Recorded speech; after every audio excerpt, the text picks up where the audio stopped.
Por ocasião do Dia Nacional em Memória às Vítimas de Acidentes e Doenças do Trabalho, em 28 de abril, o Jornada preparou uma série de 3 reportagens especiais.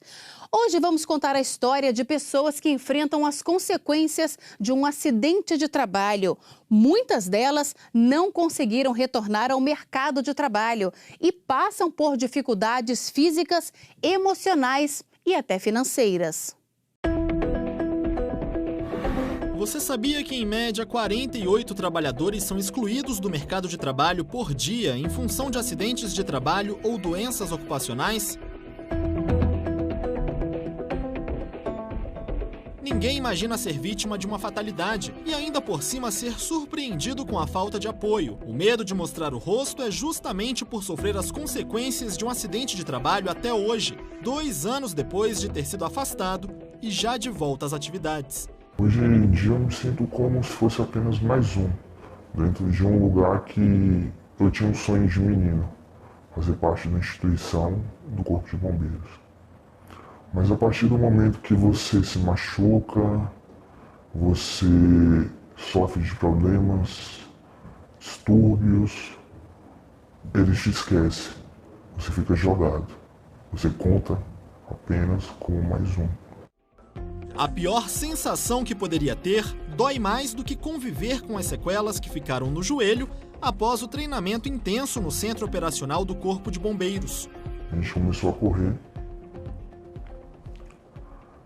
E nessa corrida, eu senti como se meu joelho tivesse virado 180 graus. Meu joelho chegou a dobrar. Mas naquele calor da emoção de continuar o treinamento, você não dá bola. Mas depois nota que seu corpo está reagindo, porque você está com dor. Eu cheguei e relatei desse acidente para o superior.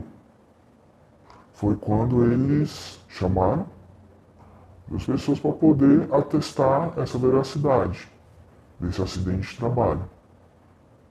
Atestaram. Só que quando eu queria continuar, eu continuava batalhando, com dor. Chegou um belo dia que eu já não aguentava mais.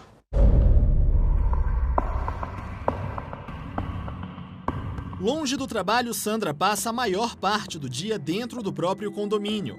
Tarefas simples como lavar a louça e arrumar a cozinha também ficaram mais difíceis. A pedido do chefe, Sandra, na época vigilante, aceitou trabalhar alguns meses como digitadora. Desenvolveu uma tendinite e uma série de outros problemas por ter perdido a força nas mãos. 5 anos após ser afastada do trabalho, Sandra não conseguiu voltar a usar o uniforme que ela tanto gostava, nem dar entrada no pedido de aposentadoria, mesmo sendo considerada incapacitada de retornar ao serviço no atestado emitido pelos médicos. A tristeza é muito grande. Porque pelo tempo, né, a gente pensa assim, 20 anos aí, daqui a pouco eu me aposento e vou viajar e vou viver. E não, a gente fica pelo INSS e o tempo que a gente fica não conta, né? Não conta. Você quando está encostado pelo INSS, você não tem direito a PIS, você não tem direito a... Você é ninguém. Desde 2010, por ano, mais de 500 mil de acidentes de trabalho foram registrados em todo o Brasil. Só em 2013, em mais da metade dos casos, as vítimas acabaram afastadas do emprego por mais de 15 dias. E cerca de 15 mil trabalhadores foram aposentados por invalidez permanente. No Paraná, um acidente de trabalho quase foi fatal para um soldador, como conta o repórter Marcos Tosi. 2 trabalhadores soldavam as estruturas de um silo como este, quando a corda do balancim se rompeu. Eles caíram de uma altura equivalente a um prédio de 4 andares. Quem vê Anderson não imagina as sequelas e o trauma que ele carrega. A perna esquerda e a bacia tiveram de ser reconstruídas com placas e parafusos. Lá onde a gente sofreu o acidente, tinha a corda amarrada do balancim. Se fosse assim cabo de aço, a gente não tinha sofrido acidente. Para quem trabalha em altura, é fundamental conhecer e aplicar o conceito de linha de vida. No caso de Anderson e do colega dele, esta linha não existia e foi um milagre eles terem escapado com vida. A linha de vida É um sistema que nós passamos com a corda, onde o funcionário faz a sua ancoragem, a sua amarração, tá certo? Imaginando que você pudesse dele ter um mal súbito ou uma rajada de vento, ou escorregar ou cair do bandejão, ele ficaria preso pela linha de vida. Eu acho que tem que seguir as normas certas da segurança, entendeu? Colocar cinto, fazer tudo certinho, para não acontecer o que aconteceu comigo. O improviso e a falta de treinamento que colocam em risco os trabalhadores da construção civil também foram as principais causas do acidente com um pintor no Rio Grande do Sul, como conta a repórter Gabriela Scott. O acidente, que ocorreu quando ele pintava o telhado de uma concessionária, foi tão grave que ele passou por uma cirurgia para colocar uma prótese de aproximadamente 5 centímetros na coluna. Ele levou mais de 36 pontos. Abriu minha cabeça aqui, né? Que eu bati a cabeça numa janelinha vasculante ali e daí caí sentado e quebrou a espinha. E hoje a gente está com vários problemas, né? Tenho problema na bexiga, não seguro, né? Fiquei com problema, uma perna mais curta que a outra. Se eu caminhar umas 2 quadras daqui me cansa, eu tenho que parar, porque senão eu caio, né? Às vezes minha esposa tem que estar comigo. Se eu caminhar umas 2 quadras, começa a vir umas ferradas no pé, eu tenho que parar. Então ficou bem complicado para mim, assim. E o senhor tira alguma lição de tudo isso que aconteceu? O senhor aprendeu alguma coisa com isso? Eu me arrependo porque que eu fui voltar a subir lá, né? Eu fui atrás deles porque eles queriam pressa do telhado, porque estava muito ferrujado, estava feio. Naquela época eles tinham um feirão lá, então eles queriam que tirasse aquelas ferrugens. E a gente se arrepende porque eu não tenho aquela saúde que eu tinha antes, né? A gente olha, vê as pessoas fazendo serviço que eu gostava, hoje não posso fazer mais, né?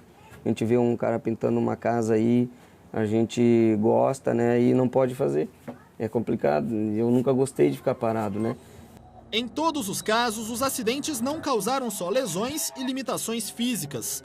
Houve também um abalo emocional, o trauma de ver a vida mudar de uma hora para outra. Aqui é que se situam os riscos reais para a saúde mental, né? Ou seja, é aqui que pode ter, ele pode ficar vulnerável para depressão, para ansiedade, para síndrome do pânico, e no limite, né, na sua face mais trágica, um risco de suicídio. Ações de conscientização desenvolvidas pelo programa Trabalho Seguro visam justamente a redução de casos de doenças e de novos acidentes de trabalho por meio da prevenção. Se as pessoas adotassem condutas seguras, procedimentos seguros, tanto as empresas quanto os empregados, os acidentes não ocorreriam. Mas isso envolve não só conhecimento técnico, não só os aspectos do trabalhador saber o serviço que ele tem que fazer, da empresa conhecer ou qualificar os seus empregados, mas depende também de uma cultura das pessoas, cultura que transcende o ambiente de trabalho, de ser mais seguro, de ter mais cautela na vida, de ter uma vida de prevenção, de considerar que os riscos eles podem se transformar em danos. Se evitando essas situações, se evita que vidas sejam desperdiçadas, que situações inúmeras aconteçam e que venham a desaguar os processos dentro do Poder Judiciário. A saúde da gente mudar aqui é só um milagre profundo da parte de Deus mesmo. E é complicado para Deus mesmo poder fazer, é só Ele. Nós não temos condições de fazer nada assim fisicamente, não tem condições. Eu digo para as pessoas que trabalham o primeiro passo é ver se tem todo o equipamento, porque depois a vida não tem volta, né? Um sonho de menino, que era um castelo, que foi desfeito, que, sei lá, parece que o mundo caiu. Se você pegar meu uniforme, você vê que eu era mais fortinha, tô bem mais magra. Tudo isso porque você entra num quadro de depressão que você fala assim, eu não sirvo para nada. –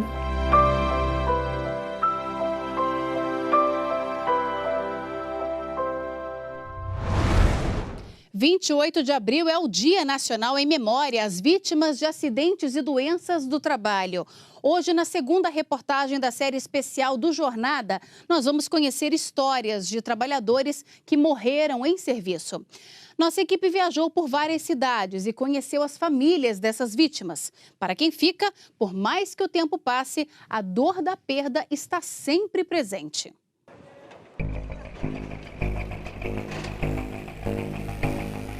Ele saiu de manhã para trabalhar, normal, e quando foi mais ou menos 10 horas, fiquei sabendo da notícia pela televisão.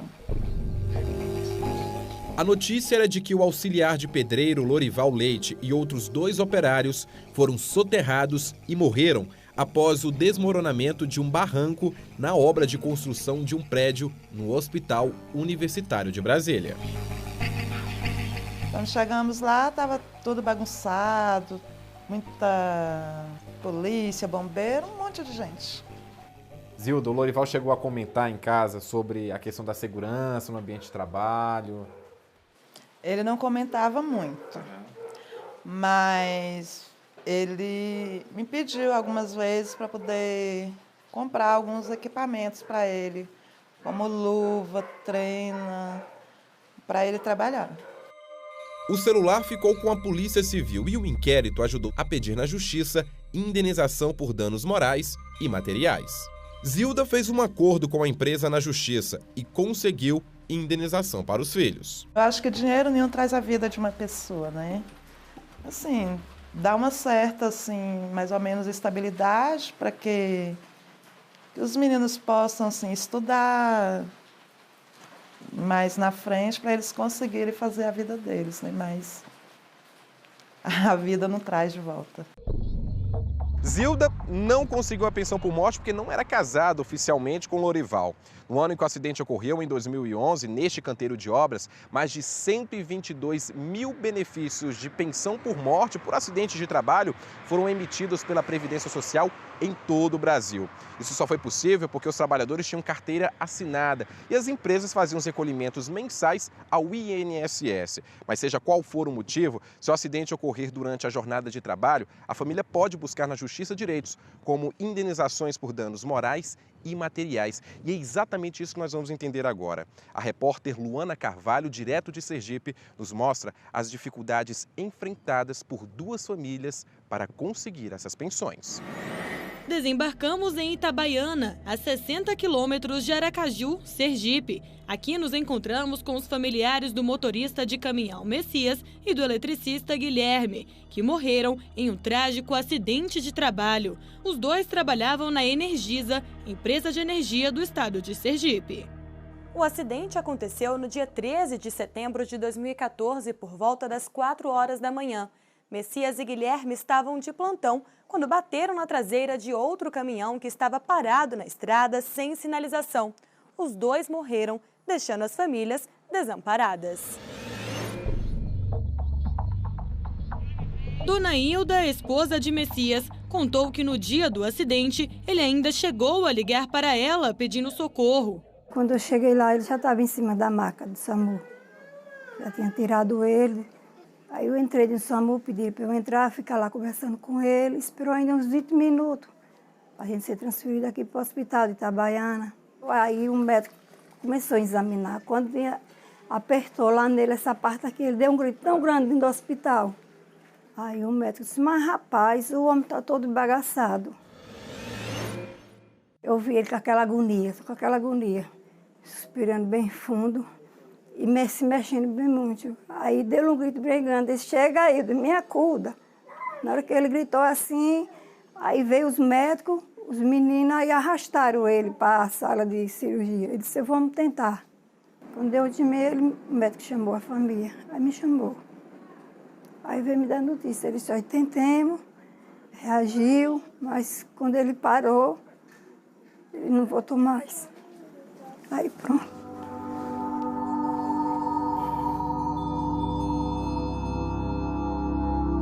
Messias deixou 4 filhos, 2 ainda menores de idade, e Dona Hilda disse que a situação financeira não ficou nada fácil para a família. Foi quando era com ele, ele fazia de tudo, nunca deixou faltar nada dentro de casa, e agora sem ele.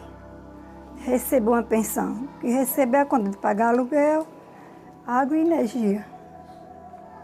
O que sobra é controlando, na semana que dá para passar bem, passa, ou quando não dá, a gente controla.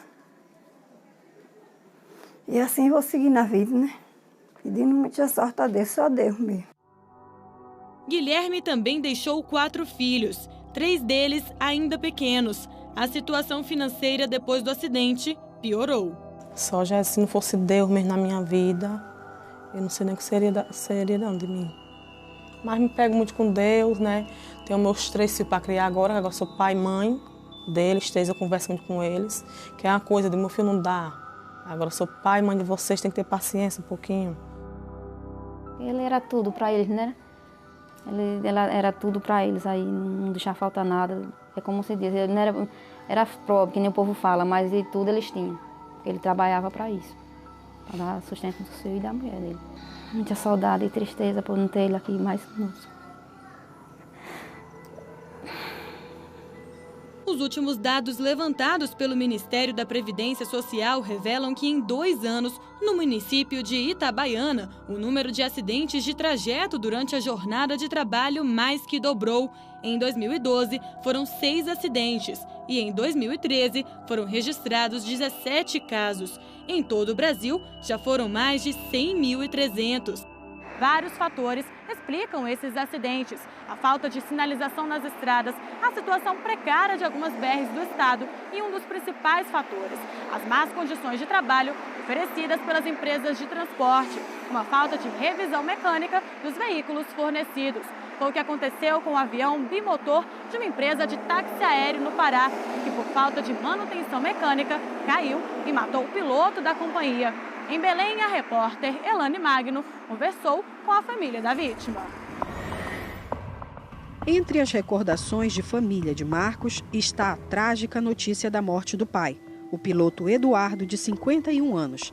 Em fevereiro de 2012, o avião que Eduardo pilotava caiu e explodiu após decolar do município de Cametá com destino a Belém, no Pará.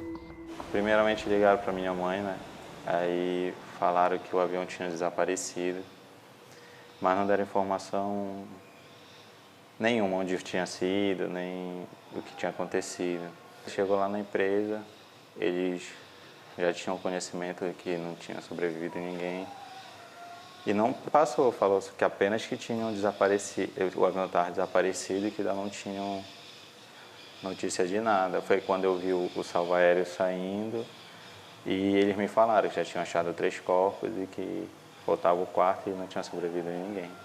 Por causa disso e com a comprovação de que o acidente aconteceu por falta de manutenção, o filho Marcos precisou da intervenção da Justiça do Trabalho para a empresa de aviação pagar à família indenização por acidente de trabalho, o que só aconteceu 3 anos depois do acidente e por meio de um acordo trabalhista.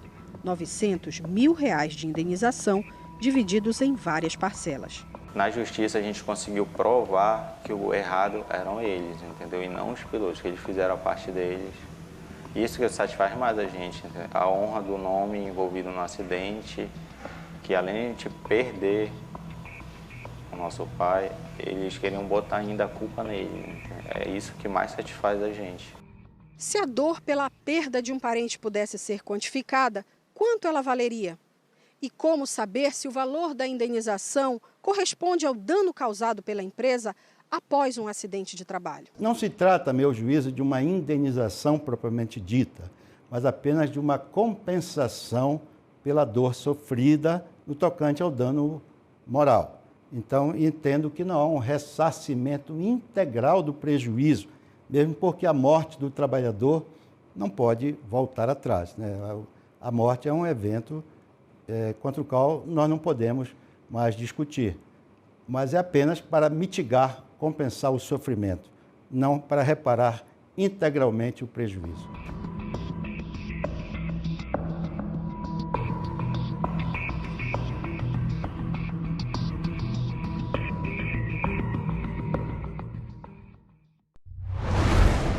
Superar os traumas físicos e emocionais depois de sofrer um acidente de trabalho não é nada fácil. Quem consegue voltar ao mercado pode se considerar um vencedor. Afinal, para essas pessoas, a reintegração significa deixar para trás o medo de nunca mais voltar a ter uma vida normal.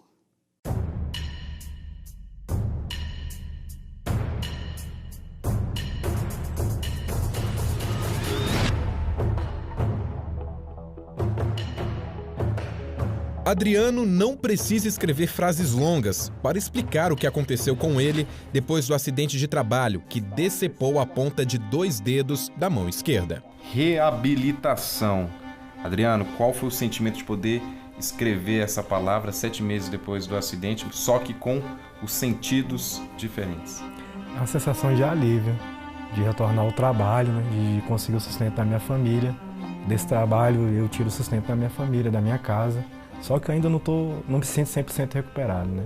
Ainda tem algumas sequelas que eu fiquei do acidente, mas é uma sensação, um sentimento de alívio. O sentimento de hoje é bem diferente da dor sofrida pelo vigilante na guarita de estacionamento de um órgão público em Brasília. Na época, não existia cancela automática. O controle de entrada e saída da portaria era manual. Eu baixei a corrente, o carro entrou no que ele entrou, a corrente prendeu entre o pneu e o para-choque trazendo, levando a mesma até o meio do estacionamento. Eu achei que eu só tinha me machucado. Quando eu observei, eu tinha perdido as pontas dos dedos. Adriano ficou afastado do cargo pelo INSS para se recuperar. 7 meses depois, viu que podia continuar exercendo a função. Você trabalha no mesmo lugar onde aconteceu o acidente. Trabalho no mesmo local. Só que na época era contratado por uma outra empresa terceirizada. Isso, positivo. Por causa da falta de apoio da empresa terceirizada e do acidente, Adriano busca agora um apoio da Justiça do Trabalho. De maneira nenhuma eu quero me aposentar, eu quero continuar trabalhando. Só que é um direito que eu tenho, que eu descobri desse direito, e estou correndo atrás. Como cidadão brasileiro, pago meus impostos. Então eu quero que seja exercido o meu direito, que é o auxílio acidentário. Uma porcentagem acima do salário até eu aposentar sobre a sequela que eu fiquei, que eu não sou mais normal. Queira ou não queira, eu não sou mais.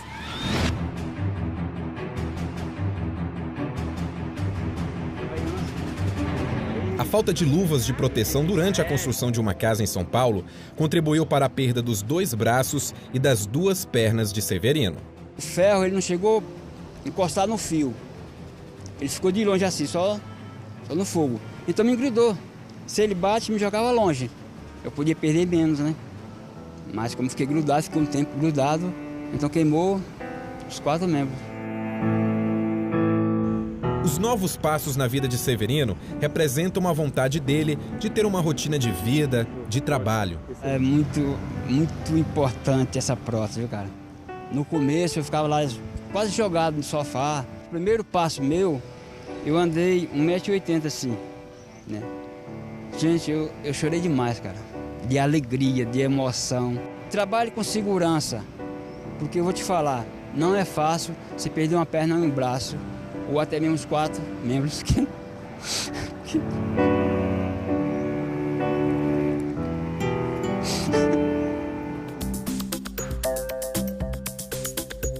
O pedreiro Mauro exibe no corpo as marcas deixadas pela massa de cimento com a qual ele trabalhou durante anos. A massa normal, você faz ela, chega à tarde, ela não presta mais, né? E essa não, ela fica 3 dias sem endurecer, porque você vai usando ela. Aí de cada vez que você vai usando ela, mais forte vai ficando o produto, a química do produto. Se ela cair num cortado seu, já fica queima já, arde. Aí você tem que correr e lavar rapidão.